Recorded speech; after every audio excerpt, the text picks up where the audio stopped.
5 tahun, 10 tahun yang lalu, kita nggak bakalan percaya kalau gambar ini dibuat cuma dalam hitungan detik. Sekarang yang perlu lo lakuin literally tinggal nulis deskripsi apa yang mau lo bikin, terus boom, lihat hasilnya. Inilah AI art.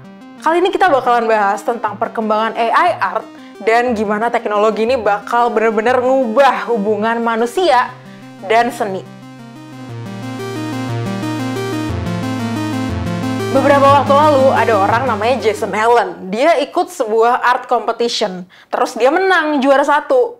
Tapi ternyata artwork yang dia submit buat lomba adalah hasil sebuah platform artificial intelligence art.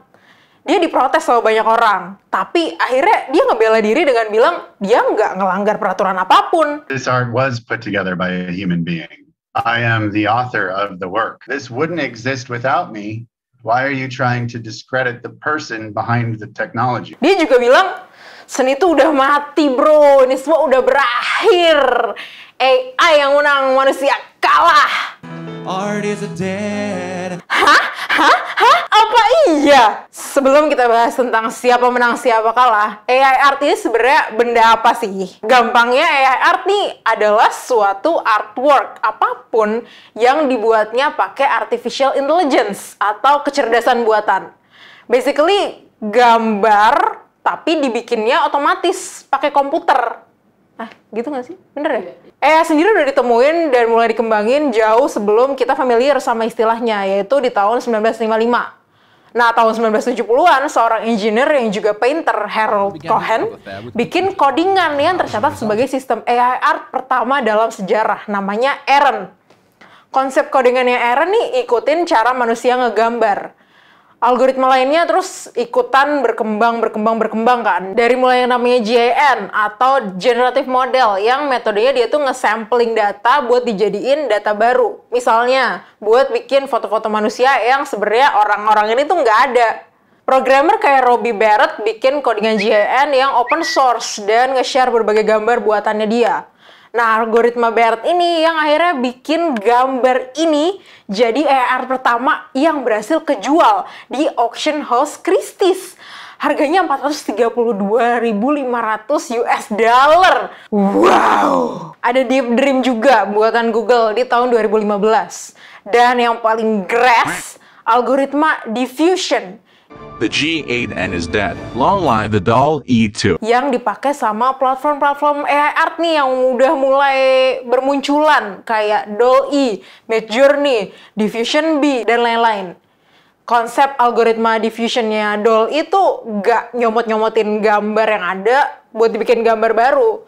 Tapi dia tuh dari database gambar yang ada dan juga deskripsi teksnya, si DALL-E ini mempelajari variasi kemungkinan gambar-gambar itu, termasuk hubungan antara satu variabel dan variabel lainnya. Intinya, apa yang lo ketik bakalan diubah jadi gambar yang belum pernah ada sebelumnya. Hasil dari deep learning mesinnya si DALL-E ini. Makanya kalaupun lo masukin kata-kata atau yang disebutnya prompt ya, lo masukin ke DALL-E, terus lo masukin kata-kata atau prompt yang sama ke platform AI art lainnya, misalnya Midjourney gitu, hasilnya pasti bakalan beda. Soalnya mereka pakai source database yang berbeda.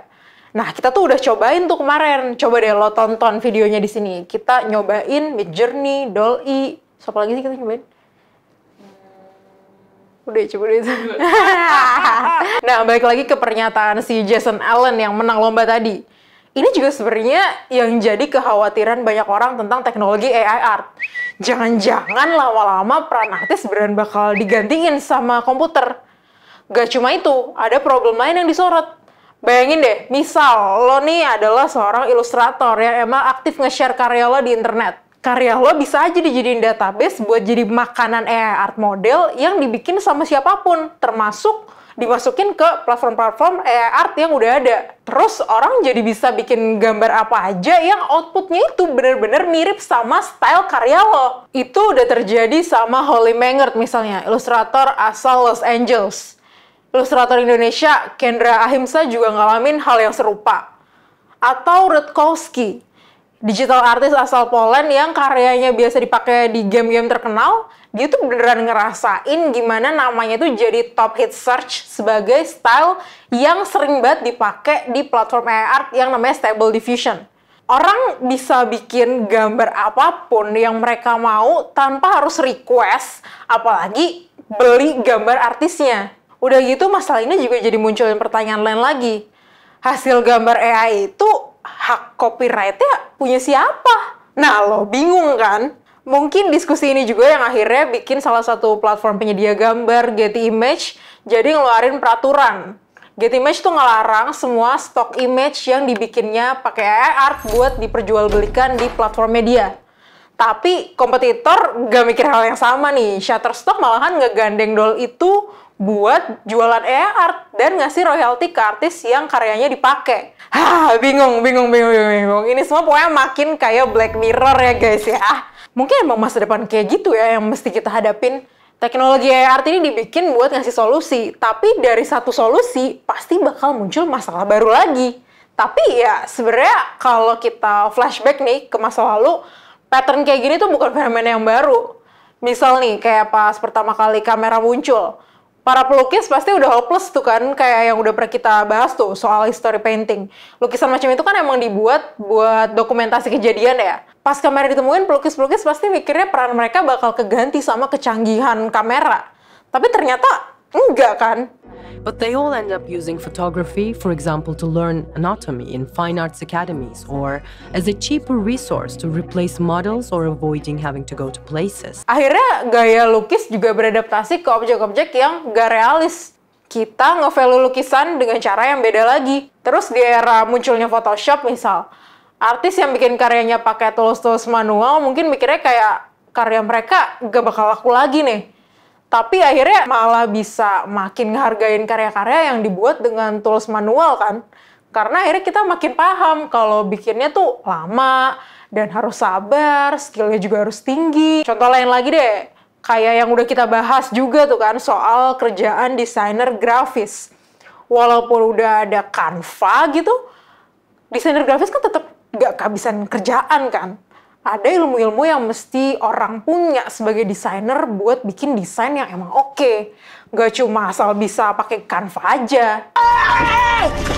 Mungkin akhirnya AI art bakal jadi satu cabang kesenian sendiri kali ya. Seni yang emang beda value-nya dari gambar yang dibikin layer per layer sama ilustrator atau digital artist. Gak sama feel-nya juga kayak foto yang beneran diambil sama fotografer pas dia dapetin momen-momen tertentu. Atau gak bisa disamain juga sama gambar manual yang dibikin pakai kanvas dan kuas. Ujung-ujungnya masing-masing bakalan punya marketnya sendiri-sendiri. Tapi yang pasti terjadi, teknologi bakal terus berkembang dan berkembang. Dan ujung-ujungnya maksa kita buat punya unique selling point.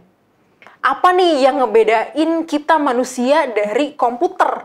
Mungkin sekarang ini teknologi AI art lagi dilihat kayak ancaman gitu. I'm in danger! Tapi lama-lama kita bakal sadar seorang manusia yang nyiptain komputernya itu emang harus dan harusnya punya keunikan yang lebih bisa dieksplor dan gak akan kalah gitu aja sama gambar-gambar auto-generated buatan komputer. Bye! Dikasih ini gak ya, konteks kritis tuh apa gitu?